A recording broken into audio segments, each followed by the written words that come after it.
بخاری شریف کی حدیث پاک اما عائشہ صدیقہ طیبہ طاہرہ رضی اللہ تعالی عنہا سے منقول اور مروی ہے۔ سید عائشہ صدیقہ رضی اللہ تعالی عنہا فرماتی ہیں کہ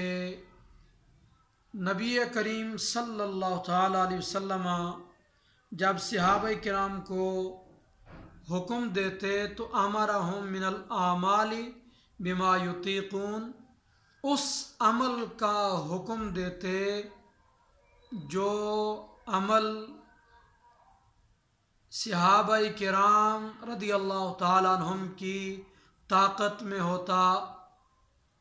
ان کی طاقت کے مطابق ہوتا۔ تو صحابہ کرام رضی اللہ تعالیٰ عنہم نے عرض کیا رسول اللہ صلی اللہ علیہ وسلم انا لسنا کہیئتک،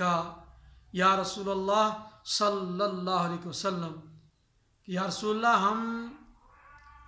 آپ کی طرح نہیں ہیں۔ تو آگے صحابہ کرام نے وجہ بھی بتا دی کہ ان اللہ قد غفر لک ما تقدم من ذنبک وما تأخر، کہ اللہ تبارک و تعالی نے آپ کو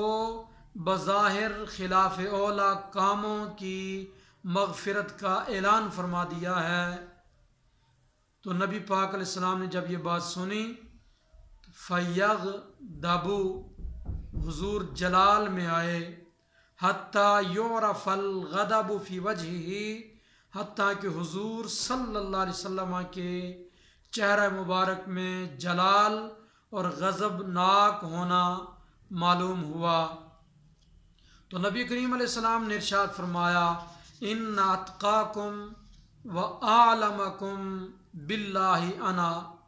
میں ہوں وہ ذات جو تم میں سب سے زیادہ اللہ تعالیٰ سے ڈرنے والا اور اللہ تعالیٰ کو زیادہ جاننے والا ہوں۔